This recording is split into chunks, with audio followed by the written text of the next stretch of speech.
ਸਤਿ ਸ੍ਰੀ ਅਕਾਲ, ਨਮਸਕਾਰ। ਮੈਂ ਹਾਂ ਬਲਬੀਰ ਜੰਡੂ। ਤੁਹਾਡਾ ਸਭ ਦਾ ਸੱਜਣ ਮੀਡੀਆ ਚੈਨਲ ਉੱਤੇ ਸਵਾਗਤ ਹੈ। ਦੇਸ਼ ਭਰ ਵਿੱਚ ਅੱਜਕੱਲ ਇਸ ਗੱਲ ਤੇ ਬਹੁਤ ਚਰਚਾ ਹੋ ਰਹੀ ਹੈ ਔਰ ਵੱਖ-ਵੱਖ ਮੰਚਾਂ ਤੇ ਇਸ ਗੱਲ ਨੂੰ ਲੈ ਕੇ ਬਹਿਸ ਵੀ ਹੋ ਰਹੀ ਹੈ ਕਿ ਹਾਕਮ ਪਾਰਟੀ ਭਾਰਤੀ ਜਨਤਾ ਪਾਰਟੀ ਬਕਾਇਦਾ ਵਿਰੋਧੀ ਧਿਰ ਮੁਕਤ ਭਾਰਤ ਚਾਹੁੰਦੀ ਹੈ। ਇਸ ਤੋਂ ਪਹਿਲਾਂ ਪ੍ਰਧਾਨ ਮੰਤਰੀ ਨਰਿੰਦਰ ਮੋਦੀ ਹੋਣਾ ਨੇ ਆਪਣੇ ਚੋਣ ਰੈਲੀਆਂ ਦੇ ਦੌਰਾਨ ਇਸ ਗੱਲ ਤੇ ਬਹੁਤ ਜ਼ੋਰ ਦਿੱਤਾ ਸੀ ਕਿ ਕਾਂਗਰਸ ਮੁਕਤ ਭਾਰਤ, ਔਰ ਇਸ ਗੱਲ ਨੂੰ ਉਹਨਾਂ ਨੇ ਅੱਗੇ ਵਧਾਉਣ ਦੇ ਲਈ ਵੱਖ-ਵੱਖ ਉਹਨਾਂ ਦੀ ਪਾਰਟੀ ਨੇ ਢੰਗ ਤਰੀਕੇ ਵੀ ਵਰਤੇ।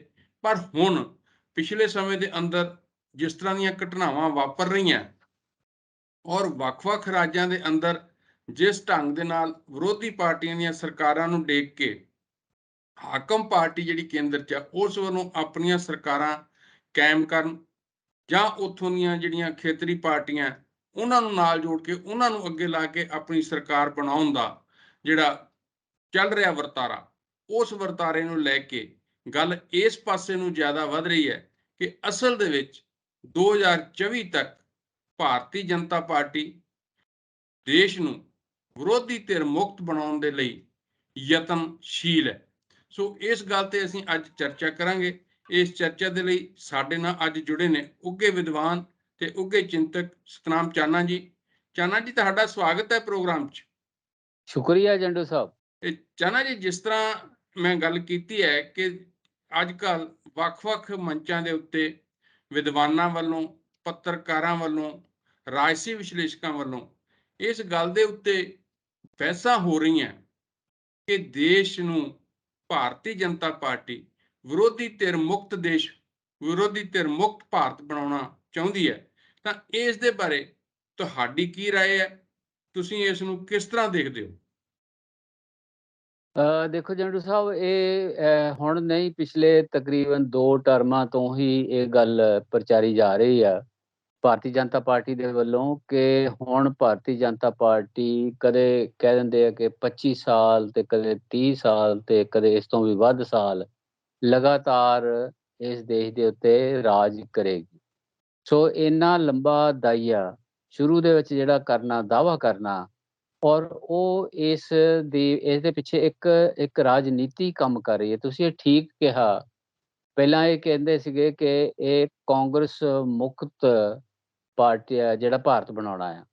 ਹੁਣ ਉਹ ਕਾਂਗਰਸ ਮੁਕਤ ਦਾ ਜਿਹੜਾ ਨਾ ਟਰਾਂਸਲੇਸ਼ਨ ਆ, ਉਹ ਅਪੋਜੀਸ਼ਨ ਮੁਕਤ ਹੋ ਗਿਆ ਆ।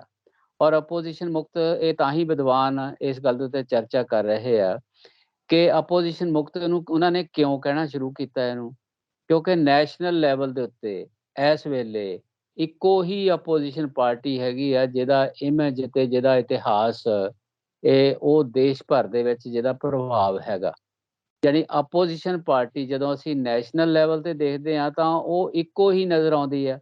ਪਹਿਲਾਂ ਲੈਫਟ ਪਾਰਟੀਆਂ ਦਾ ਸਾਂਝਾ ਮੋਰਚਾ ਹੁੰਦਾ ਸੀ, ਲੈਫਟ ਪਾਰਟੀਆਂ ਹੁੰਦੀਆਂ ਸੀਗੀਆਂ, ਉਹਨਾਂ ਦਾ ਇੱਧਰ ਉੱਧਰ ਜਾਂ ਕੁਛ ਰਾਜਾਂ ਦੇ ਵਿੱਚ, 3 ਰਾਜਾਂ ਦੇ ਵਿੱਚ ਉਹਨਾਂ ਨੇ ਰਾਜ ਵੀ ਕੀਤਾ ਔਰ ਉਹਨਾਂ ਦਾ ਥੋੜਾ ਅਸਰ ਨੈਸ਼ਨਲ ਲੈਵਲ ਤੇ ਹੁੰਦਾ ਸੀ। ਕਿਸੇ ਵੇਲੇ ਕਮਿਊਨਿਸਟ ਪਾਰਟੀ ਦੂਜੀ ਵੱਡੀ ਪਾਰਟੀ ਵੀ ਰਹੀ ਹੈ ਇਸ ਦੇਸ਼ ਦੇ ਵਿੱਚ, ਜਦੋਂ ਦੇਸ਼ ਆਜ਼ਾਦ ਹੋਇਆ ਉਸ ਤੋਂ ਬਾਅਦ।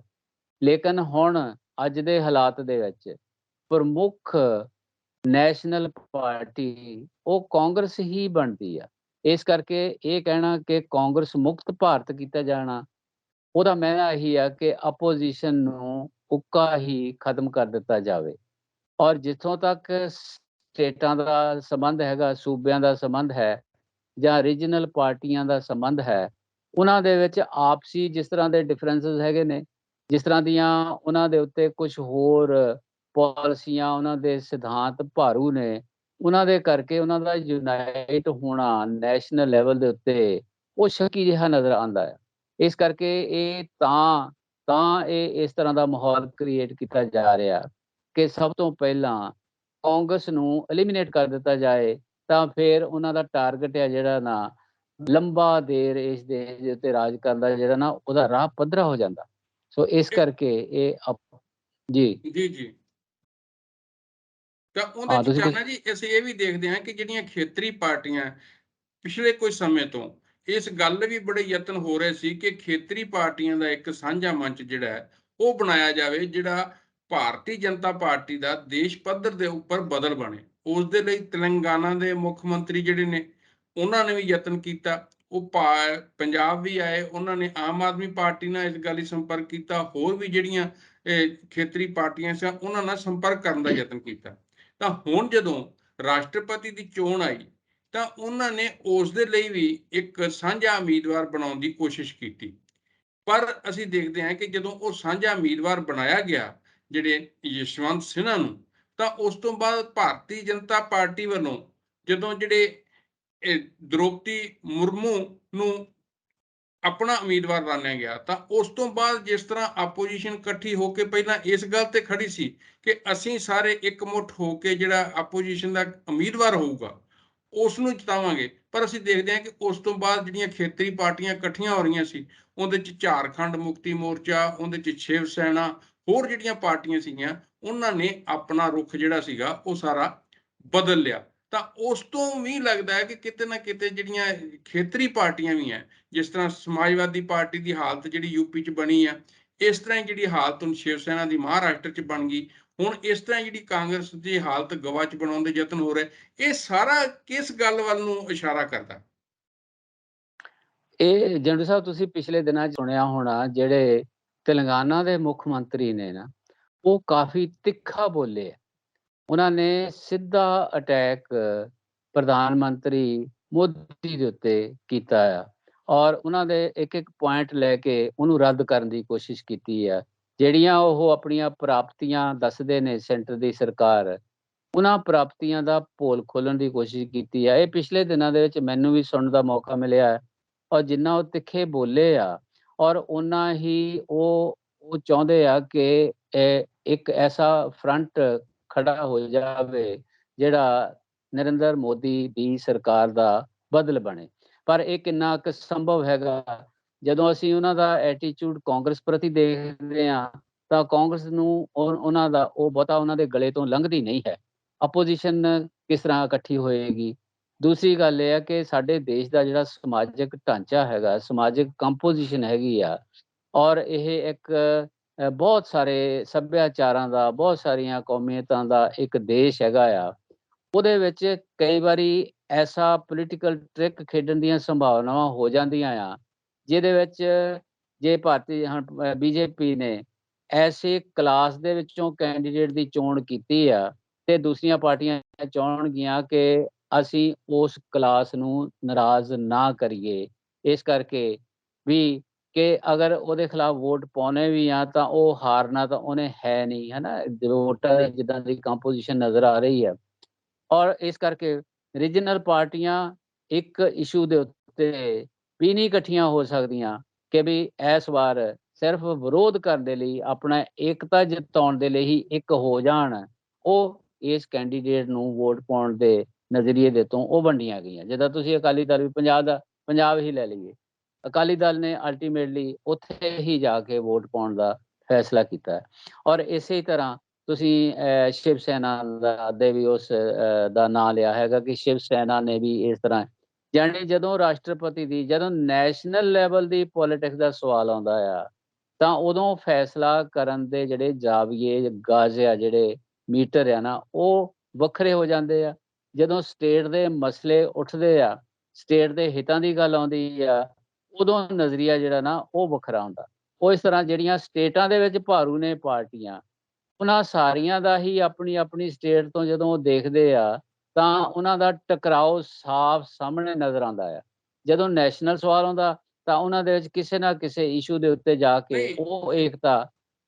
ਜੀ ਚਾਹਨਾ ਜੀ, ਹੁਣ ਦੇਖਣ ਵਾਲੀ ਗੱਲ ਇਹ ਵੀ ਹੈਗੀ ਹੈ ਕਿ ਜਿਸ ਤਰ੍ਹਾਂ ਕਬਾਇਲੀਜ਼ ਦਾ ਮਾਮਲਾ ਹੈਗਾ, ਕਬਾਇਲੀਜ਼ ਦੇ ਮਾਮਲੇ ਦੇ ਉੱਤੇ ਜਿਹੜੀ ਭਾਰਤੀ ਜਨਤਾ ਪਾਰਟੀ ਦੀ ਜਾਂ ਕੇਂਦਰ ਸਰਕਾਰ ਦੀ ਨੀਤੀ ਹੈ, ਉੱਥੇ ਜਿਸ ਤਰ੍ਹਾਂ ਦਾ ਮਾਈਨਿੰਗ ਲਈ, ਜਿਸ ਤਰ੍ਹਾਂ ਦੀ ਕਾਰਪੋਰੇਟ ਨੂੰ ਉਹ ਜ਼ਮੀਨਾਂ ਦੇ ਉੱਤੇ ਅੱਗੇ ਵਧਣ ਦੇ ਲਈ ਜਿਹੜੀਆਂ ਮੌਕੇ ਦਿੱਤੇ ਜਾ ਰਹੇ ਆ, ਔਰ ਦੂਸਰੇ ਪਾਸੇ ਇੱਕ ਪ੍ਰਤੀਕ ਦੇ ਤੌਰ ਤੇ ਉਹਨਾਂ ਦੇ ਜਿਹੜੇ ਉਸ ਖਾਸ ਭਾਈਚਾਰੇ ਚੋਂ, ਕਬਾਇਲੀ ਭਾਈਚਾਰੇ ਚੋਂ ਉਹਨੂੰ ਇੱਕ ਉਮੀਦਵਾਰ ਬਣਾਤਾ ਗਿਆ, ਤਾਂ ਉਹਦੇ ਤੇ ਸਾਰੀਆਂ ਪਾਰਟੀਆਂ ਆਪਣੇ ਆਪ ਨੂੰ ਦੁਬਿਧਾ 'ਚ ਫਸੀਆਂ ਮਹਿਸੂਸ ਕਰਦੀਆਂ। ਅਸੀਂ ਦੇਖਦੇ ਹਾਂ ਜਿਵੇਂ ਤ੍ਰਿਣਮੂਲ ਕਾਂਗਰਸ ਹੈ ਕਿ ਯਸ਼ਵੰਤ ਸਿਨਹਾ ਹੋਣੀ ਤ੍ਰਿਣਮੂਲ ਕਾਂਗਰਸ ਦੇ ਸੀਨੀਅਰ ਵਾਈਸ ਪ੍ਰੈਜ਼ੀਡੈਂਟ ਨੇ, ਤਾਂ ਜੀ ਉਹਨਾਂ ਦੀ ਹੀ ਜਿਹੜੀ ਮੁਖੀ ਹੈਗੀ ਹੈ, ਉਹ ਇਹ ਕਹਿੰਦੀ ਹੈ ਕਿ ਜੇ ਸਾਨੂੰ ਪਹਿਲਾਂ ਪਤਾ ਹੁੰਦਾ ਤਾਂ ਅਸੀਂ ਇਸ ਤਰ੍ਹਾਂ ਨਾ ਸੋਚਦੇ। ਹੁਣ ਗੱਲ ਜਿਹੜੀ ਜਿਸ ਪਾਰਟੀ ਦਾ ਉਮੀਦਵਾਰ ਹੈ, ਜੇ ਉਹਦੀ ਮੁਖੀ ਇਸ ਤਰ੍ਹਾਂ ਕਹਿਣ ਲੱਗ ਜੂਗੀ ਤਾਂ ਗੱਲ ਤਾਂ ਕਿਸੇ ਪਾਸੇ ਹੋਰ ਨੂੰ ਤੁਰ ਜਾਏਗੀ ਨਾ। ਜੀ ਜੀ ਜੀ ਨਹੀਂ, ਇਹ ਠੀਕ ਹੈ ਤੁਹਾਡੀ ਗੱਲ। ਮੈਂ ਇਸੇ ਹੀ ਇਸ਼ੂ ਨੂੰ ਪਹਿਲਾਂ ਕਿਹਾ ਸੀਗਾ ਕਿ ਉਹਨਾਂ ਨੇ ਜਿਸ ਕਲਾਸ ਦੇ ਵਿੱਚੋਂ ਕੈਂਡੀਡੇਟ ਦੀ ਚੋਣ ਕੀਤੀ ਆ, ਉਸ ਕਲਾਸ ਪ੍ਰਤੀ ਸਾਡਾ ਐਟੀਟਿਊਡ ਕੀ ਹੋਣਾ ਚਾਹੀਦਾ, ਉਹ ਨਜ਼ਰੀਆ ਸਾਹਮਣੇ ਆ ਜਾਂਦਾ ਕਿ ਕਬਾਇਲੀ ਜਿਹੜੇ ਹੈਗੇ ਆ, ਸਾਡੀ ਪਾਪੂਲੇਸ਼ਨ ਹੈਗੀ ਆ, ਉਸ ਦੀ ਪ੍ਰਤੀਨਿਧ ਦਾ ਵਿਰੋਧ ਕੀਤਾ ਜਾਏ ਕਿ ਉਹਦੀ ਸਪੋਰਟ ਕੀਤੀ ਜਾਏ, ਹਨਾ। ਇਹ ਇੱਕ ਪੋਲੀਟੀਕਲ ਐਟੀਟਿਊਡ ਹੈਗਾ ਆ, ਜਿਹ ਚੋਂ ਇਹ ਵੀ ਲੱਗਦਾ ਹੈ ਕਿ ਜਦੋਂ ਰਾਸ਼ਟਰਪਤੀ ਦੀ ਚੋਣ ਹੋਣੀ ਆ ਤਾਂ ਫਿਰ ਉਹਦੇ ਵਿੱਚ ਜੋ ਵੋਟਾਂ ਦੀ ਡਿਵੀਜ਼ਨ ਸਾਹਮਣੇ ਨਜ਼ਰ ਆ ਰਹੀ ਆ, ਉਸ ਐਂਗਲ ਤੋਂ ਵੀ ਲੋਕ ਸੋਚਦੇ ਵੀ ਬਦਲਦਾ ਤਾਂ ਹੈ ਨਹੀਂ। ਅਸੀਂ ਕਬਾਇਲੀ ਜਾਂ ਪਾਪੂਲੇਸ਼ਨ ਜਿਹੜੀ ਹੈਗੀ ਆ, ਏਡੀ ਵੱਡੀ ਗਿਣਤੀ ਆ, ਔਰ ਉਹਨਾਂ ਦੀ ਬੜੀ ਕੀਮਤ ਆ ਇਸ ਦੇਸ਼ ਦੇ ਸਮਾਜਿਕ ਢਾਂਚੇ ਦੇ ਵਿੱਚ, ਔਰ ਉਸ ਨੂੰ ਨਾਰਾਜ਼ ਨਾ ਕਰੀਏ। ਇਸ ਤਰ੍ਹਾਂ ਦਾ ਜਿਹੜਾ ਨਾ ਉਹ ਇੱਕ ਐਂਗਲ ਲੈ ਲਿਆ ਜਾਂਦਾ, ਲੇਕਿਨ ਇਹ ਪੋਲੀਟੀਕਲੀ ਦਰੁਸਤ ਨਹੀਂ ਹੈ। ਇਸ ਵੇਲੇ ਜ਼ਰੂਰਤ ਆ ਜਿਹੜੀ, ਉਹ ਜ਼ਰੂਰਤ ਇਹ ਆ ਕਿ ਆਪੋਜੀਸ਼ਨ ਇੱਕ ਯੂਨਾਈਟਿਡ ਆਪਣਾ ਫੇਸ ਸਾਹਮਣੇ ਲੈ ਕੇ ਆਵੇ, ਔਰ ਹੋਰ ਬੜੇ ਇਸ਼ੂ ਨੇ ਜਿਹਦੇ ਤੇ ਉਹਨਾਂ ਦੇ ਹਿੱਤਾਂ ਦੀ ਰਾਖੀ ਕੀਤੀ ਜਾ ਸਕਦੀ ਹੈ, ਜਿਹੜਾ ਕਿ ਉਹਨਾਂ ਦੇ ਹਿੱਤਾਂ ਦੀ ਰਾਖੀ ਕਰਨ ਦੀ ਜ਼ਰੂਰਤ ਵੀ ਹੈ ਉਹਨਾਂ ਲੋਕਾਂ ਦੀ, ਹੈ ਨਾ। ਔਰ ਲੇਕਿਨ ਇੱਕ ਢਾਂਚਾ ਐਸਾ ਖੜਾ ਕਰ ਲਿਆ ਗਿਆ ਆ ਕਿ ਦਬੇ ਕੁਚਲੇ ਲੋਕਾਂ ਦੇ ਇੱਕ ਵਿਅਕਤੀ ਨੂੰ ਸਾਹਮਣੇ ਫੇਸ ਦੇ ਤੌਰ ਤੇ ਪੇਸ਼ ਕਰਕੇ ਇਸ ਤਰ੍ਹਾਂ ਦਾ ਇਮੇਜ ਕ੍ਰੀਏਟ ਕੀਤਾ ਜਾਏ ਕਿ ਜੀ ਇਹ ਸਾਰੀ ਦੀ ਸਾਰੀ ਕਮਿਊਨਿਟੀ ਦਾ ਪ੍ਰਤੀਨਿਧ ਹੈ, ਇਸ ਕਰਕੇ ਕਮਿਊਨਿਟੀ ਸਾਡੇ ਖਿਲਾਫ ਨਾ ਹੋਵੇ, ਉਹ ਇਹ ਪ੍ਰਭਾਵ ਨਾ ਲੈਣ ਕਿ ਸਾਡਾ ਕੈਂਡੀਡੇਟ ਸੀਗਾ, ਇਹਨਾਂ ਨੇ ਵਿਰੋਧ ਕੀਤਾ। ਇਹ ਰਾਜਨੀਤਿਕ ਨਜ਼ਰੀਏ ਤੋਂ, ਇਹ ਉਂਝ ਵੀ ਵਿਚਾਰਧਾਰਕ ਨਜ਼ਰੀਏ ਤੋਂ ਵੀ ਇਹ ਆਪੋਜੀਸ਼ਨ ਦੇ ਲਈ ਦੁਰਸਤ ਨਹੀਂ ਹੈ। ਉਹਨਾਂ ਨੂੰ ਬੜਾ ਕਲੀਅਰ ਕੱਟ ਸਟੈਂਡ ਲੈਣ ਦਾ ਇਹ ਇੱਕ ਮੌਕਾ ਵੀ ਸੀ। ਔਰ ਦੂਸਰਾ ਇਹ ਆ ਕਿ ਰੀਜਨਲ ਪਾਰਟੀਆਂ ਦੇ ਜਿਹੜੇ ਆਪਣੇ ਹਿੱਤ ਨੇ, ਉਹ ਸਾਰਿਆਂ ਦੇ ਤਕਰੀਬਨ ਮਿਲਦੇ ਨੇ, ਔਰ ਸਾਰਿਆਂ ਤੇ ਇੱਕੋ ਜਿਹਾ ਹੀ ਦਬਾਅ ਹੈ, ਸਾਰਿਆਂ ਦਾ ਇੱਕੋ ਤਰ੍ਹਾਂ ਦੇ ਨਾਲ ਹੀ ਸਮੱਸਿਆਵਾਂ ਖੜੀਆਂ ਕੀਤੀਆਂ ਕਈ ਸਾਰੀਆਂ ਦੇਸ਼ ਦੀਆਂ ਜਿਹੜੀਆਂ ਨੈਸ਼ਨਲ ਪਾਲਿਸੀਜ਼ ਆ ਉਹਨਾਂ ਦੇ ਕਰਕੇ। ਜਿੱਦਾਂ GST ਦੀ ਗੱਲ ਕਰਦੇ, GST ਨੇ ਸਟੇਟਾਂ ਦੀ ਇਹ ਹਾਲਤ ਖਰਾਬ ਕਰਕੇ ਰੱਖ ਦਿੱਤੀ ਆ, ਸਾਰਿਆਂ ਦੇ ਹਾਲਤ ਜਿਹੜੀ ਆ ਨਾ ਉਹ ਡਿਪੈਂਡੈਂਟ ਹੋ ਗਿਆ ਸੈਂਟਰ ਦੇ ਉੱਤੇ, ਇਸ ਤਰ੍ਹਾਂ ਮਹਿਸੂਸ ਕਰਨ ਲੱਗੇ ਆ। ਉਹਨਾਂ ਦੇ ਭਾਸ਼ਾਈ ਮਸਲੇ ਵੀ ਹੈਗੇ, ਉਹਨਾਂ ਦੇ ਸੱਭਿਆਚਾਰਕ ਮਸਲੇ ਵੀ ਹੈਗੇ ਆ, ਔਰ ਉਹਨਾਂ ਦਾ ਇੱਕ ਸੱਭਿਆਚਾਰਕ ਮਸਲਿਆਂ ਤੋਂ, ਜ਼ੁਬਾਨ ਦੇ ਮਸਲੇ ਤੋਂ, ਇਕਨੋਮਿਕ ਡਿਵੈਲਪਮੈਂਟ ਦੇ ਮਸਲੇ ਤੋਂ ਉਹਨਾਂ ਦੀ ਇੱਕ ਸਾਂਝ ਬਣਦੀ ਆ। ਲੇਕਿਨ ਜਦੋਂ ਨੈਸ਼ਨਲ ਲੈਵਲ ਦੇ ਉੱਤੇ ਉਹ ਯੂਨਾਈਟ ਹੋਣ ਦੀ ਕੋਸ਼ਿਸ਼ ਕਰਦੇ ਤਾਂ ਕੋਈ ਨਾ ਕੋਈ ਐਸੀ, ਜਿਹਦਾ ਕੋਈ ਬਹੁਤਾ ਵੱਡਾ ਅਰਥ ਨਹੀਂ ਹੁੰਦਾ। ਮੈਨੂੰ ਇਹ ਨਹੀਂ ਸਮਝ ਆਉਂਦੀ ਕਿ ਤੇਲੰਗਾਨਾ ਦੇ ਚੀਫ ਮਿਨਿਸਟਰ ਦਾ ਕਾਂਗਰਸ ਦੇ ਨਾਲ ਐਡਾ ਵੀ ਕੀ ਵਿਰੋਧ ਹੈਗਾ ਕਿ ਜਿਹੜਾ ਉਹਨਾਂ ਦੀ ਮੇਨ ਵਿਰੋਧੀ, ਜਿਹਦੇ ਖਿਲਾਫ ਉਹ ਬਹੁਤ ਡਟ ਕੇ ਬੋਲਦਾ ਆ, ਔਰ ਜਿਹਦੇ ਖਿਲਾਫ ਉਹ ਇੱਕ ਇੱਕ ਪੁਆਇੰਟ ਬਣਾ ਕੇ ਰੱਦ ਕਰਦਾ ਸੈਂਟਰ ਦੀਆਂ ਪਾਲਿਸੀਜ਼ ਨੂੰ, ਤੇ ਉਹਨਾਂ ਪਾਲਿਸੀਆਂ ਦੇ ਹੀ ਖਿਲਾਫ ਕਾਂਗਰਸ ਵੀ ਹੈ, ਤਾਂ ਫਿਰ ਉਹਨਾਂ ਨੂੰ ਯੂਨਾਈਟ ਹੋਣ ਦੇ ਵਿੱਚ ਕਿੱਥੇ ਦਿੱਕਤ ਆ, ਹਨਾ। ਜੀ ਜੀ ਇਸ ਤਰ੍ਹਾਂ ਦਾ ਇੱਕ ਯੂਨਾਈਟਿਡ ਫਰੰਟ ਜਿਹੜਾ ਨਾ ਉਹ ਖੜਾ ਕਰਨ ਦੇ ਵਿੱਚ, ਉਹਦੇ ਲਈ ਜੋ ਮਰਜ਼ੀ ਹੋ ਜਾਵੇ, ਰੀਜਨਲ ਪਾਰਟੀਆਂ ਦੀ ਜਿੰਨੀ ਵੱਡੀ ਉਹਨਾਂ 'ਚ ਜਜ਼ਬਾ ਹੈ, ਜਿੰਨੀ ਵੱਡੀ ਉਹਨਾਂ ਦੀ ਗਿਣਤੀ ਹੈਗੀ ਆ, ਉਹਨਾਂ ਦੇ ਪਿੱਛੇ ਲੋਕਾਂ ਦੀ ਗਿਣਤੀ ਹੈਗੀ ਆ, ਉਹਨਾਂ ਦੇ ਯੂਨਾਈਟ ਹੋਣ ਦੇ ਲਈ ਇੱਕ ਨਿਊਕਲੀਅਸ ਚਾਹੀਦਾ, ਇੱਕ ਕੇਂਦਰ ਚਾਹੀਦਾ ਹੈਗਾ। ਉਹ ਉਹੀ ਬਣ ਸਕਦਾ ਆ ਜਿਹਦਾ ਆਪਣਾ ਕੋਈ ਨੈਸ਼ਨਲ ਇਮੇਜ ਤੇ ਨੈਸ਼ਨਲ ਪ੍ਰਭਾਵ ਹੋਵੇ। ਉਹਦੇ ਵਿੱਚ ਉਹ ਕਾਂਗਰਸ ਨੂੰ ਮਾਈਨਸ ਕਰਕੇ ਕੁਝ ਨਹੀਂ ਬਣਾ ਸਕਦੇ। ਨਹੀਂ, ਇਹ ਤਾਂ ਗੱਲ ਚਾਹਨਾ ਹੀ ਬਿਲਕੁਲ ਠੀਕ ਆ। ਅਸੀਂ ਦੇਖਦੇ ਹਾਂ ਕਿ ਸਾਡੇ ਗੁਆਂਢੀ ਮੁਲਕ ਲੰਕਾ ਦੇ ਵਿੱਚ ਇਸ ਤਰ੍ਹਾਂ ਦੀਆਂ ਜਿਹੜੀਆਂ ਨੀਤੀਆਂ ਅਪਣਾਈਆਂ ਗਈਆਂ ਹਾਕਮ ਧਿਰ ਦੇ ਵੱਲੋਂ, ਉੱਥੇ ਜਿਹੜਾ ਬਹੁ ਗਿਣਤੀ ਭਾਈਚਾਰਾ ਸੀਗਾ, ਉਸਨੇ ਦੂਸਰੇ ਭਾਈਚਾਰਿਆਂ ਨੂੰ ਇਸ ਤਰ੍ਹਾਂ ਹੀ ਪਾਸੇ ਕਰਨ ਦਾ ਯਤਨ ਕੀਤਾ, ਉਹਨਾਂ ਨੂੰ ਘੱਟ ਗਿਣਤੀਆਂ ਨੂੰ ਕਾਰਨਰ ਕਰਨ ਦਾ ਯਤਨ ਕੀਤਾ, ਚਾਹੇ ਉਹ ਤਾਮਿਲ ਸੀਗੇ, ਚਾਹੇ ਉਹ ਮੁਸਲਮਾਨ ਸੀਗੇ, ਚਾਹੇ ਉਹ ਦੂਸਰੇ ਸੀਗੇ। ਜਿਸ ਤਰ੍ਹਾਂ ਹੁਣ ਇੱਥੇ ਵੀ ਅੱਜ ਕੱਲ੍ਹ ਬਹੁ ਗਿਣਤੀਵਾਦ ਦੀ ਗੱਲ, ਮੈਜੋਰਿਟੇਰੀਅਨ ਹਕੂਮਤ ਦੀ ਗੱਲ, ਭਾਈਚਾਰੇ ਦੀ ਗੱਲ ਆ ਰਹੀ ਹੈ, ਹੁੰਦੀ ਹੈ ਔਰ ਹੋ ਰਹੀ ਹੈ। ਉਸ ਦੇ ਵਿੱਚ ਅਸੀਂ ਜਦੋਂ ਉੱਥੇ ਦੇਖਦੇ ਹਾਂ ਕਿ ਉਹ ਅਲਟੀਮੇਟਲੀ ਜਾ ਕੇ ਲੋਕਾਂ ਦੇ ਇੱਕ ਸਾਂਝੇ ਇਕੱਠ ਨੇ ਉਹ ਸਾਰੇ ਕੁਝ ਨੂੰ ਪਾਸੇ ਕੀਤਾ, ਜਦੋਂ ਲੋਕਾਂ ਨੂੰ ਇਹ ਲੱਗਿਆ ਕਿ ਇਹਦੇ ਨਾਲ ਸਾਡੇ ਜਿਹੜਾ ਮੁਲਕ ਹੈ, ਸਾਡਾ ਜਿਹੜਾ ਸਮਾਜ ਹੈ, ਉਸ ਤੇ ਇਸ ਕਿਸਮ ਦੇ ਅਸਰ ਪੈ ਰਹੇ, ਸਾਡੀ ਆਰਥਿਕਤਾ ਇਸ ਗੱਲ ਨਾਲ ਤਬਾਹ ਹੋ ਗਈ। ਜਿਸ ਤਰ੍ਹਾਂ ਹੁਣ ਇਸ ਵੇਲੇ ਹਿੰਦੁਸਤਾਨ ਦੀ ਆਰਥਿਕਤਾ ਦੀ ਵੀ ਹਾਲਤ ਮਾੜੀ ਦੇ ਆਮ ਤੌਰ ਤੇ ਜਿਹੜੀਆਂ ਰਿਪੋਰਟਾਂ ਜਿਹੜੀਆਂ ਉਹ ਆਉਂਦੀਆਂ ਰਹਿੰਦੀਆਂ, ਤਾਂ ਕੀ ਤੁਸੀਂ ਦੇਖਦੇ ਨਹੀਂ ਕਿ ਜਿਸ ਤਰ੍ਹਾਂ ਅਸੀਂ ਜੇ ਉਸ ਮਿਸਾਲ ਨੂੰ ਦੇਖੀਏ ਤਾਂ ਉਸ ਦੇ ਵਿੱਚ ਕਿਤੇ ਨਾ ਕਿਤੇ ਅਸੀਂ ਵੀ ਜਿਸ ਪਾਸੇ ਨੂੰ ਜਾ ਰਹੇ ਹਾਂ ਤਾਂ ਕਿਤੇ ਇਹ ਤਾਂ ਨਹੀਂ ਕਿ ਸਾਡੇ ਵਿੱਚ ਵੀ ਇੱਕ ਬੜਾ ਡੂੰਘਾ ਜਿਹੜਾ ਗੰਭੀਰ ਸੰਕਟ ਵੱਲ, ਸਮਾਜਿਕ ਸੰਕਟ ਵੱਲ, ਆਰਥਿਕ ਸੰਕਟ ਵੱਲ ਵੀ ਅਸੀਂ ਵੱਧਦੇ ਜਾ ਰਹੇ ਨਾਲ ਦੀ ਨਾਲ।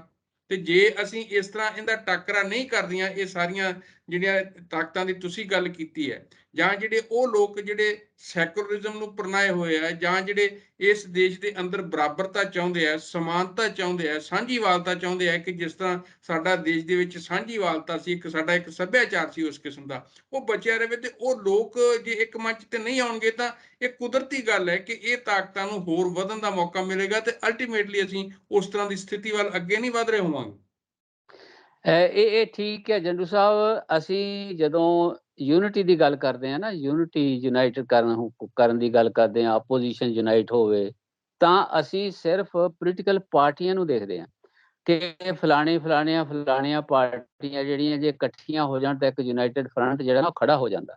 ਲੇਕਿਨ ਇਸ ਦੇਸ਼ ਦੇ ਅੰਦਰ ਇੱਕ ਬਹੁਤ ਹੀ ਇਤਿਹਾਸਕ ਘਟਨਾ ਵਾਪਰ ਰਹੀ ਆ, ਇੱਕ ਇਤਿਹਾਸਕ ਮੂਵਮੈਂਟ ਉੱਠ ਰਹੀ ਆ, ਜਿਹਨੂੰ ਅਸੀਂ ਦੇਖ ਕੇ ਫਿਰ ਅੰਦਾਜ਼ਾ ਲਾ ਸਕਦੇ ਹਾਂ ਕਿ ਉਹ ਅਸਲ 'ਚ ਇੱਕ ਯੂਨਾਈਟਿਡ ਫਰੰਟ ਕ੍ਰੀਏਟ ਹੋ ਰਿਹਾ ਆ, ਜਿਹਦੇ ਵਿੱਚੋਂ ਅਸੀਂ ਹਾਲ ਦੀ ਘੜੀ ਕੀ ਆ, ਜਦੋਂ ਉਹ ਇੱਕ ਆਪੋਜੀਸ਼ਨ ਦੇ ਤੌਰ ਤੇ ਦੇਖਦੇ ਆ, ਲੋਕ ਦੇਖਦੇ ਆ, ਔਰ ਲੋਕ ਆਪਸ ਵਿੱਚ ਯੂਨਾਈਟ ਹੋਣ ਦੇ ਰਸਤੇ ਪਏ ਹੋਏ ਨੇ, ਔਰ ਉਹ ਯੂਨਾਈਟ ਤਕਰੀਬਨ ਹੋ ਚੁੱਕੇ ਆ। ਉਹ ਜਦੋਂ ਹੱਲ ਲੱਭਦੇ ਨੇ ਤਾਂ ਫਿਰ ਉਹ ਕਿਸੇ ਨਾ ਕਿਸੇ ਆਪੋਜੀਸ਼ਨ ਪਾਰਟੀ ਦੇ ਵਿੱਚੋਂ ਹੱਲ ਲੱਭਣ ਦੀ ਕੋਸ਼ਿਸ਼ ਕਰਦੇ ਆ। ਔਰ ਉਹ ਅਸੀਂ 3-4 ਘਟਨਾਵਾਂ ਪਿਛਲੇ ਸਮੇਂ ਦੇ ਵਿੱਚ ਦੇਖੀਏ ਤਾਂ ਲੋਕਾਂ ਦੇ ਅੰਦਰ ਇੱਕ ਖਾਸ ਕਿਸਮ ਦੀ ਯੂਨਿਟੀ ਕ੍ਰੀਏਟ ਹੋ ਰਹੀ ਹੈ। ਔਰ ਲੋਕ ਜਿਹੜੇ ਆ ਨਾ, ਫਿਰ ਜਦੋਂ ਲੱਗਦਾ ਕਿ ਹਾਂ ਕੋਈ ਵੀ ਸਾਡੀ ਬਾਂਹ ਨਹੀਂ ਫੜ ਰਿਹਾ, ਕੋਈ ਵੀ ਉਸ ਸਲੋਗਨ ਨੂੰ ਜਿਹੜਾ ਉਹ ਚਾਹੁੰਦੇ ਨੇ ਲੈ ਕੇ ਕੋਈ ਪੋਲੀਟੀਕਲ ਪਾਰਟੀ ਚੱਲੇ, ਉਹਦੇ 'ਚ ਦਮ ਨਹੀਂ ਹੈਗਾ, ਤਾਂ ਫਿਰ ਉਹ ਆਪੇ ਮੈਦਾਨ ਦੇ ਵਿੱਚ ਜਿਹੜਾ ਨਾ ਉਹ ਆਉਣਾ ਸ਼ੁਰੂ ਕਰ ਦਿੰਦੇ ਆ, ਔਰ ਉਹਦੀਆਂ ਪਾਕਟਸ ਕ੍ਰੀਏਟ ਹੋ ਰਹੀਆਂ। ਤੁਸੀਂ ਪੰਜਾਬ 'ਚ ਦੇਖਿਆ ਹੋਣਾ, ਤੁਸੀਂ ਕਿਸਾਨ ਮੋਰਚਾ ਵੇਲੇ ਦੇਖਿਆ ਹੋਣਾ ਕਿ ਕਿਸਾਨਾਂ ਦੇ ਮਸਲੇ ਦੇ ਉੱਤੇ ਇੱਕਦਮ ਯੂਨਿਟੀ ਸੀ। ਉਹਨਾਂ ਨੇ ਆਪਣੀ ਸਟੇਜ ਦੇ ਉੱਤੇ ਪੋਲੀਟੀਕਲ ਪਾਰਟੀਆਂ ਨੂੰ ਚੜ੍ਹਨ ਹੀ ਨਹੀਂ ਦਿੱਤਾ, ਹੈ ਨਾ। ਉਹਨਾਂ ਨੇ ਯੂਨਾਈਟ ਹੋ ਕੇ ਸੰਘਰਸ਼ ਲੜ ਕੇ ਸੰਘਰਸ਼ ਨੂੰ ਜਿੱਤ ਲਿਆ। ਉਹ ਵੱਖਰੀ ਗੱਲ ਆ ਕਿ ਹੁਣ ਉਹ ਕਹਿੰਦੇ ਕਿ ਜਿਹੜੇ ਵਾਅਦੇ ਕੀਤੇ ਸੀ ਪੂਰੇ ਨਹੀਂ ਹੋ ਰਹੇ, ਉਹ ਇੱਕ ਮਾਮਲਾ ਹੀ ਵੱਖਰਾ ਹੈ। ਲੇਕਿਨ ਉਹਨਾਂ ਨੇ ਜਿੱਤ ਕੇ ਉੱਥੋਂ ਆਪਣਾ ਚੁੱਕਿਆ ਸੀ। ਉਹ ਯੂਨਿਟੀ ਹੈ ਅਸਲ ਦੇ ਵਿੱਚ, ਜਿਹੜੀ ਇਸ ਦੇਸ਼ ਦੇ ਵਿੱਚ ਕ੍ਰੀਏਟ ਹੋਣ ਦੇ ਜਿਹੜੇ ਰਾਹ ਤੇ ਪਈ ਹੋਈ ਆ। ਜੇ ਉਹ ਪੋਲੀਟੀਕਲ ਪਾਰਟੀਆਂ ਜਿਨ੍ਹਾਂ ਨੂੰ ਉਹ ਚਾਹੁੰਦੇ ਆ ਕਿ ਯੂਨਾਈਟ ਹੋ ਕੇ ਇਸ ਤਰ੍ਹਾਂ ਦੇ ਵਰਤਮਾਨ ਹਾਲਾਤ ਦੇ ਵਿੱਚੋਂ ਉਹਦਾ ਮੁਕਾਬਲਾ ਕੀਤਾ ਜਾਏ, ਤਾਂ ਪੋਲੀਟੀਕਲ ਪਾਰਟੀਆਂ ਉਹਨਾਂ ਦੀ ਐਸਪੀਰੇਸ਼ਨਸ ਨੂੰ ਜੇ ਉਹ ਰਿਪਰੈਜ਼ੈਂਟ ਨਹੀਂ ਕਰ ਸਕਣਗੀਆਂ, ਤਾਂ ਇਹ ਦੇਰ ਨਹੀਂ ਲੱਗਣੀ ਕਿ ਫਿਰ ਉਹ ਉਹਨਾਂ ਸਾਰੀਆਂ ਹੀ ਪਾਰਟੀਆਂ ਨੂੰ ਰੱਦ ਕਰ ਦੇਣ, ਹੈ ਨਾ। ਤੁਸੀਂ ਹੁਣੇ ਦੇਖਿਆ ਆ ਮੱਤੇਵਾੜਾ ਜੰਗਲ ਦਾ ਮਸਲਾ ਸੀਗਾ, ਹੈ ਨਾ। ਹਾਂਜੀ। ਔਰ ਉਸ ਮਸਲੇ ਨੂੰ ਕਿੰਨੀ ਉਹ ਕਾਹਦੇ ਨਾਲ ਹੋਇਆ? ਉਹ ਇਸ ਕਰਕੇ ਹੋਇਆ ਕਿ ਪੰਜਾਬ ਦੇ ਲੋਕ ਇੱਕਦਮ ਉਸ ਇਸ਼ੂ ਦੇ ਉੱਤੇ ਯੂਨਾਈਟਿਡ ਸੀਗੇ, ਔਰ ਉਹਦੇ 'ਚ ਉਹੀ ਪੋਲੀਟੀਕਲ ਪਾਰਟੀਆਂ ਜਿਹੜੀਆਂ ਕਿ ਹੁਣ ਕੈਪਟਨ ਅਮਰਿੰਦਰ ਸਿੰਘ ਨੇ ਕਹਿ ਵੀ ਦਿੱਤਾ ਜੀ ਬੜਾ ਮਾੜਾ ਹੋ ਗਿਆ, ਹੈ ਨਾ, ਜਿਹੜਾ ਰੱਦ ਹੋਇਆ ਹੈ।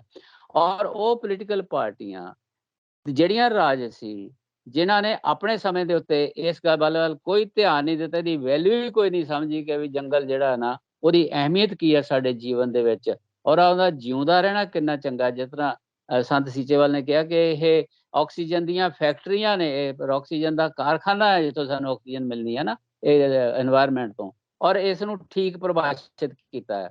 ਔਰ ਉਹ ਇਹਨਾਂ ਨੂੰ ਉਦੋਂ ਨਹੀਂ ਦਿਸਿਆ, ਹੁਣ ਉਹ ਫੱਟੀਆਂ ਲੈ ਕੇ ਉੱਥੇ ਬੈਠੇ ਵੀ ਹੋਏ ਸੀਗੇ, ਹੈ ਨਾ।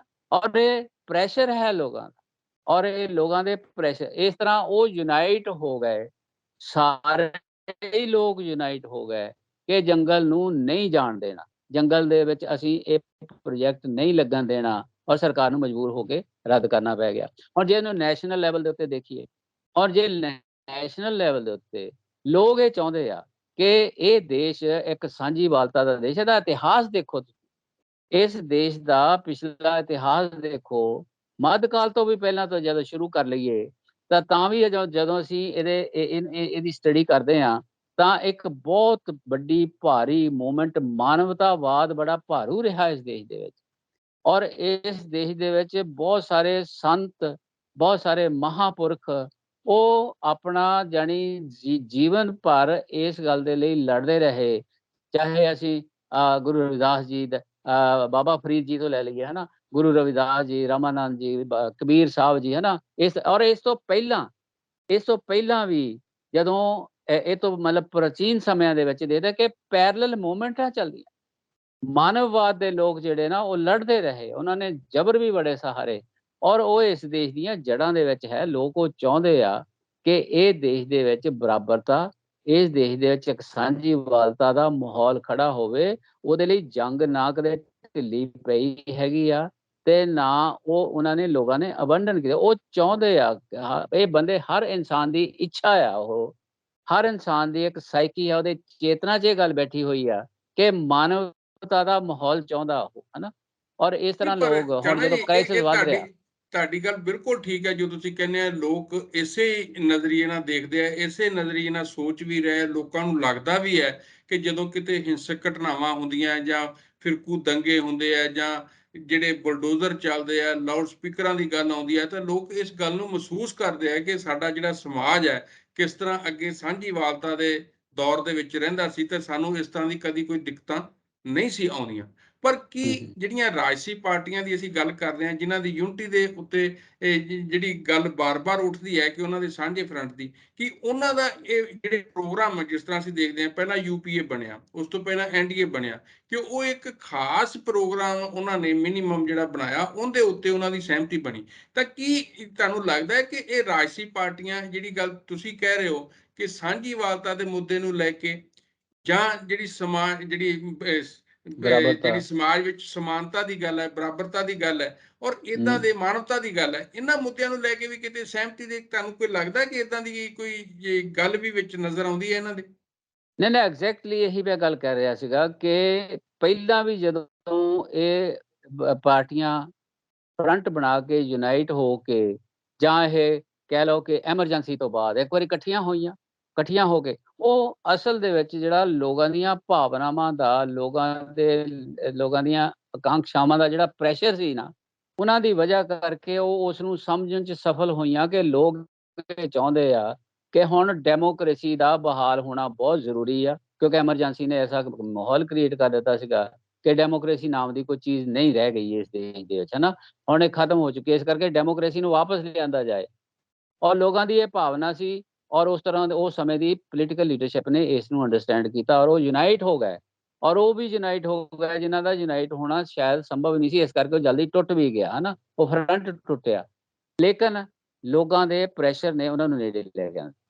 ਹੁਣ ਜਿਹੜਾ ਪ੍ਰੈਸ਼ਰ ਉੱਠਿਆ ਹੋਇਆ, ਇਸ ਗੱਲ ਨੂੰ ਇਹ ਸੈਂਸ ਨਹੀਂ ਕਰ ਰਹੀਆਂ ਪੋਲੀਟੀਕਲ ਪਾਰਟੀਆਂ ਕਿ ਲੋਕ ਅਸਲ ਦੇ ਵਿੱਚ ਕਿੱਥੇ ਖੜੇ ਆ, ਉਹ ਕੀ ਚਾਹੁੰਦੇ ਆ, ਔਰ ਉਹ ਇੱਕ ਕਰਕੇ ਨਾ ਪਾਰਟੀਆਂ ਨੂੰ ਰੱਦ ਕਰਦੇ ਜਾਣਗੇ। ਤੁਸੀਂ ਪੰਜਾਬ ਦੀ ਹਾਲਤ ਦੇਖੋ ਕਿ 3 ਮਹੀਨਿਆਂ ਦੇ ਵਿੱਚ ਹੀ ਕਿੱਦਾਂ ਪਾਸਾ ਲੋਕਾਂ ਨੇ ਪਲਟਿਆ, ਔਰ ਉਹ ਰਾਜ ਉਹਦਾ ਨਤੀਜਾ ਜਿਹੜਾ ਨਾ ਉਹ ਪਹਿਲੇ ਨਾਲੋਂ ਬਿਲਕੁਲ ਹੀ ਹੋਰ ਤਰ੍ਹਾਂ ਦਾ ਆਇਆ। ਔਰ ਇਸ ਤਰ੍ਹਾਂ ਲੋਕ ਤਸੱਲੀ ਜਦੋਂ ਨਹੀਂ ਹੁੰਦੀ ਆਪਣੀ ਦੇਖਦੇ, ਤਾਂ ਉਹ ਨਵੀਂ ਦਿਸ਼ਾ ਵੱਲ ਨੂੰ ਔਰ ਨਵੇਂ ਪ੍ਰਤੀਨਿਧਾਂ ਦੀ ਭਾਲ ਵੱਲ ਨੂੰ ਨਿਕਲ ਪੈਂਦੇ ਆ। ਔਰ ਇਸ ਕਰਕੇ ਜੇ ਪੋਲੀਟੀਕਲ ਪਾਰਟੀਆਂ ਜਿਨ੍ਹਾਂ ਦੇ ਯੂਨਾਈਟ ਹੋਣ ਦੀ ਲੋਕਾਂ ਨੂੰ ਇੱਛਾ ਹੈਗੀ ਹੈ ਕਿ ਵੀ ਯੂਨਾਈਟ ਹੋਣ, ਉਹ ਨਹੀਂ ਹੋਣਗੀਆਂ, ਤਾਂ ਲੋਕ ਫਿਰ ਕੋਈ ਹੋਰ ਰਸਤਾ ਅਖਤਿਆਰ ਕਰਨਗੇ, ਹੈ ਨਾ। ਔਰ ਉਹ ਹੁਣ ਅਸੀਂ ਦੇਖਦੇ ਹਾਂ ਕਿ ਵੀ ਕਈਆਂ ਚੀਜ਼ਾਂ ਦੀ, ਕਈਆਂ ਮੂਵਮੈਂਟਸ ਦੀ, ਉਹ ਤੁਸੀਂ ਕਹਿ ਨਹੀਂ ਸਕਦੇ ਕਿ ਇਹ ਕਿਸ ਪੋਲੀਟੀਕਲ ਪਾਰਟੀ ਦੀ ਕਮਾਂਡ ਦੇ ਵਿੱਚ ਸੀਗੀ, ਹੈ ਨਾ। ਉਹ ਨਹੀਂ ਸੀ, ਲੋਕਾਂ ਨੇ ਮੂਵਮੈਂਟਾਂ ਜਿੱਤ ਲਈਆਂ। ਸੋ ਇਸ ਕਰਕੇ ਇਹ ਰੀਜਨਲ ਪਾਰਟੀਆਂ, ਜਿਉਂ-ਜਿਉਂ ਪ੍ਰੈਸ਼ਰ ਬਿਲਡ ਹੋਏਗਾ, ਜਿਉਂ-ਜਿਉਂ ਇਹ ਆਏਗਾ ਕਿ ਹਾਂ ਰਾਜ ਨੂੰ ਬਦਲਣ ਦਾ ਮੌਕਾ ਆ ਗਿਆ ਆ, ਤੇ ਉਹਨਾਂ ਨੂੰ ਅੰਡਰ ਪ੍ਰੈਸ਼ਰ ਆਪਣੇ ਬਹੁਤ ਸਾਰੇ ਮਤਭੇਦ ਆ ਜਿਨ੍ਹਾਂ ਨੂੰ ਐਵੇਂ ਬਣਾਇਆ ਹੋਇਆ ਉਹਨਾਂ ਨੇ, ਉਹ ਮਤਭੇਦ ਭੁੱਲ ਕੇ ਉਹਨਾਂ ਨੂੰ ਇਕੱਠੇ ਹੋਣਾ ਪੈਣਾ। ਮਤਭੇਦ ਰਹਿਣੇ ਬੜੇ ਕੁਦਰਤੀ ਹੈਗੇ ਆ, ਕਿਉਂਕਿ ਹਾਲਾਤ ਵੱਖਰੇ ਨੇ, ਤਾਮਿਲਨਾਡੂ ਨਹੀਂ, ਦੇ ਵੱਖਰੇ ਨੇ, ਪਰ ਹੁਣ ਤਾਂ ਜੀ ਜੀ ਜੀ, ਹਾਂਜੀ ਹਾਂਜੀ, ਤਾਮਿਲਨਾਡੂ ਤੁਸੀਂ ਤੇਲੰਗਾਨਾ ਗੱਲ। ਦੇ ਵੱਖਰੇ ਨੇ, ਪੰਜਾਬ ਦੇ ਵੱਖਰੇ ਨੇ, ਲੇਕਿਨ ਇਹਦੇ ਬਾਵਜੂਦ ਵੀ ਸਾਰਿਆਂ ਦੀ ਸਮੱਸਿਆ ਵੀ ਇੱਕ ਸਾਂਝੀ ਹੈਗੀ ਆ। ਔਰ ਉਹਨਾਂ ਦਾ ਸੱਭਿਆਚਾਰ ਹੋ ਰਿਹਾ, ਜਿਹੜਾ ਸੱਭਿਆਚਾਰ ਆਪਣੇ ਗੁਣ ਰੱਖਦਾ, ਜਿਹਦੀ ਜਿਹੜਾ ਉਹਦਾ ਮਹੱਤਵ ਹੈਗਾ ਸਾਡੇ ਦੇਸ਼ ਦੇ ਵਿੱਚ। ਔਰ ਉਹਨਾਂ ਦੀ ਹਰ ਸੂਬੇ ਦੀ ਆਪਣੀ ਇੱਕ ਬੋਲੀ ਦੀ ਸਮੱਸਿਆ ਵੀ ਹੈ, ਔਰ ਸੱਭਿਆਚਾਰਕ ਵਿਕਾਸ ਦੀ ਸਮੱਸਿਆ ਵੀ ਹੈ। ਨਹੀਂ ਚਾਹਨਾ ਔਰ ਜੋ ਅਸੀਂ ਦੇਖਦੇ ਹਾਂ, ਜਿਹੜੀ ਤੁਸੀਂ ਤਾਮਿਲਨਾਡੂ ਦੀ ਗੱਲ ਕੀਤੀ ਹੈ ਕਿ ਪਿਛਲੇ ਦਿਨਾਂ 'ਚ ਉੱਥੇ ਇੱਕ ਰਾਜਸੀ ਆਗੂ ਨੇ ਇਹ ਬਕਾਇਦਾ ਇਸ ਗੱਲ ਦੀ ਵੀ ਉਹਨੇ ਬਿਆਨ ਵੀ ਦਿੱਤਾ ਔਰ ਇਸ ਗੱਲ ਦਾ ਬੜਾ ਚਰਚਾ ਵੀ ਹੋਇਆ ਕਿ ਉਹਨੇ ਕਿਹਾ ਕਿ ਜੇ ਕੇਂਦਰ ਸਰਕਾਰ ਨੇ ਆਪਣੀਆਂ ਨੀਤੀਆਂ ਨਾ ਬਦਲੀਆਂ, ਸਾਡੇ ਵੱਲ ਆਪਣਾ ਵਤੀਰਾ ਨਾ ਬਦਲਿਆ, ਤਾਂ ਸਾਨੂੰ ਵੱਖਰੇ ਤਾਮਿਲ ਦੇਸ਼ ਦੀ ਵੀ ਮੰਗ ਕਰਨ ਵੱਲ ਨਾ ਧੱਕਿਆ ਜਾਵੇ। ਹਾਂ, ਪਰ ਚਲੋ ਇਹ ਥੋੜਾ ਜਿਹਾ ਹੈ ਇਸ ਹੱਦ ਤੱਕ ਜਿਹੜਾ ਨਾ ਜਾਣਦਾ ਵੀ ਹਾਂ ਨਹੀਂ ਪਰ ਰਾਹ ਇਹਦਾ ਕੀ ਆ ਕਿ ਇੱਧਰ ਪਾਸੇ ਵੱਲ ਨੂੰ ਜਾਣ ਨਹੀਂ ਦੀ ਰਾਹ ਬਜਾਏ ਤਾਂ ਚਾਹਨਾ ਜੀ, ਦੂਸਰੇ ਰਾਹ ਤਾਂ ਇਹ ਵੀ ਬਣਦਾ ਨਾ ਕਿ ਜਦੋਂ ਹੁਣ ਵਿਰੋਧੀ ਧਿਰ ਨੂੰ ਖਤਮ ਕਰਨ ਦਾ ਹਾਕਮ ਪਾਰਟੀ ਇਹ ਮਕਸਦ ਲੈ ਕੇ ਤੁਰੀ ਹੋਈ ਹੈ ਤੇ ਵਿਰੋਧੀ ਪਾਰਟੀਆਂ ਨੂੰ ਆਪਣੀ ਹੋਂਦ ਬਚਾਉਣ ਲਈ ਤਾਂ ਇਕੱਠੇ ਹੋ ਹੀ ਜਾਣਾ ਚਾਹੀਦਾ ਨਾ। ਨਾ ਹਾਂ ਉਹਦਾ ਰਾਹ ਇਹ ਆ, ਉਹ ਨਹੀਂ ਕਿ ਨਹੀਂ ਤਾਂ ਫਿਰ ਅਸੀਂ ਦੂਸਰਾ ਸਲੋਗਨ ਲਾਵਾਂਗੇ। ਉਹਦਾ ਰਾਹ ਕੀ ਹੈ? ਰਾਹ ਇਹ ਕਿ ਯੂਨਾਈਟ ਯੂਅਰਸੈਲਫ, ਆਪਣਾ ਤੁਸੀਂ ਆਪਣੀ ਯੂਨਿਟੀ ਕ੍ਰੀਏਟ ਕਰੋ। ਔਰ ਪੱਛਮੀ ਬੰਗਾਲ ਦੇ ਵਿੱਚ ਕਿਸ ਤਰ੍ਹਾਂ ਲੋਕਾਂ ਨੇ ਇੱਕ ਆਪਣਾ ਹੋਣਾ ਦਿਖਾਇਆ ਔਰ ਭਾਰਤੀ ਜਨਤਾ ਪਾਰਟੀ ਦਾ ਜੋ ਉੱਥੇ ਹਾਲ ਕਰ ਦਿੱਤਾ ਲੋਕਾਂ ਨੇ, ਉਹ ਲੋਕਾਂ ਦੀ ਜਿਹੜੀ ਇੱਛਾ ਸੀ ਉਹਨਾਂ ਨੇ ਉਹਨੂੰ ਜਿਹੜਾ ਲਾਗੂ ਕੀਤਾ, ਉਹਦਾ ਜਿਹੜਾ ਰਿਜ਼ਲਟ ਆਇਆ ਸਾਡੇ ਸਾਹਮਣੇ। ਔਰ ਉਹ ਲੋਕਾਂ ਦੀ ਇੱਛਾ ਦੂਸਰੇ ਸੂਬਿਆਂ ਦੇ ਵਿੱਚ ਵੀ ਕੰਮ ਕਰ ਰਹੀ ਹੈ, ਹਨਾ। ਔਰ ਸਾਂਝੇ ਤੌਰ ਤੇ ਵੀ ਲੋਕਾਂ ਦੀ ਇੱਛਾ ਹੋਊਗੀ ਕਿ ਭਾਈ ਸਾਹਿਬ ਤੁਸੀਂ ਇਹਨਾਂ ਨੂੰ ਪਾਸੇ ਕਰਨ ਦੇ ਲਈ ਏਕਤਾ ਕਰਨੀ ਪੈ ਜਾਣੀ ਆ ਤੁਹਾਨੂੰ, ਹਨਾ। ਜਿਸ ਤਰ੍ਹਾਂ ਵਿਗਾੜ ਪੈ ਰਿਹਾ, ਜਿਸ ਤਰ੍ਹਾਂ ਇਕਨੋਮਿਕ ਕ੍ਰਾਈਸਿਸ ਪੈਦਾ ਹੋ ਰਿਹਾ, ਜਿਸ ਤਰ੍ਹਾਂ ਬੇਰੁਜ਼ਗਾਰੀ ਦੀ ਸਮੱਸਿਆ ਹੈ ਔਰ ਜਿਸ ਤਰ੍ਹਾਂ ਜਿਹੜਾ ਨਾ ਖੇਤੀ ਦੀ ਸਮੱਸਿਆ ਹੈ, ਹਨਾ।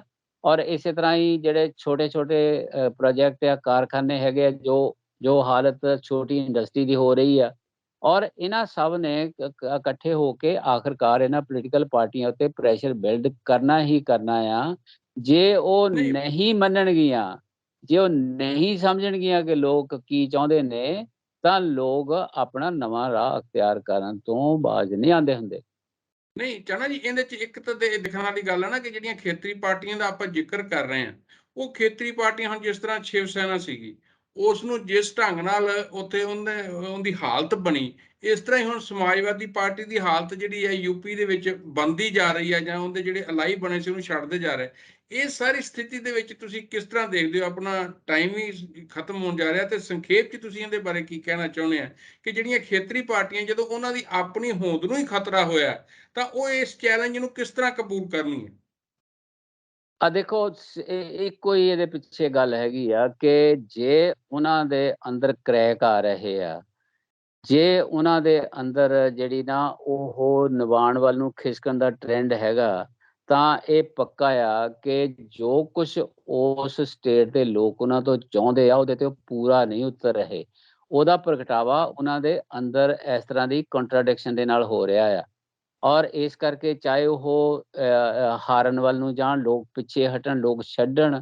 ਔਰ ਇਸੇ ਤਰ੍ਹਾਂ ਜਿਹੜਾ ਮਹਾਰਾਸ਼ਟਰ ਦੇ ਵਿੱਚ ਵੀ ਵਾਪਰਿਆ ਨਾ, ਉਹ ਇੱਕ ਅਲੱਗ ਇੱਕ ਉਹਦਾ ਅਲੱਗ ਜ਼ਾਵੀਆ ਹੈ। ਭਾਰਤੀ ਜਨਤਾ ਪਾਰਟੀ ਸਮੁੱਚੇ ਤੌਰ ਤੇ ਇੱਕ ਵਿਸ਼ੇਸ਼ ਕਮਿਊਨਿਟੀ ਦੀ ਇੱਕੋ ਇੱਕ ਪ੍ਰਤੀਨਿਧ ਦੇ ਤੌਰ ਤੇ ਆਪਣੇ ਆਪ ਨੂੰ ਉਭਾਰਨਾ ਚਾਹੁੰਦੀ ਆ, ਜਿਹਦੇ ਵਿੱਚੋਂ ਇੱਕ ਚੰਕ ਆ ਜਿਹੜਾ ਉਹ ਸਮਝਦੇ ਆ ਕਿ ਇਹ ਸ਼ਿਵ ਸੈਨਾ ਵਾਲੇ ਲੈ ਕੇ ਬੈਠੇ ਆ, ਹਨਾ। ਇਸ ਕਰਕੇ ਇਹਨਾਂ ਨੂੰ ਵਿੱਚੋਂ ਰਿਮੂਵ ਕਰ ਦਿੱਤਾ ਜਾਏ ਔਰ ਇਸ ਤਰ੍ਹਾਂ ਯੂਨਾਈਟ ਕਰ ਦਿੱਤੇ ਜਾਣ, ਜਿਹਨੂੰ ਤੁਸੀਂ ਮੈਜੋਰਿਟੇਰੀਅਨਿਜ਼ਮ ਕਿਹਾ ਨਾ।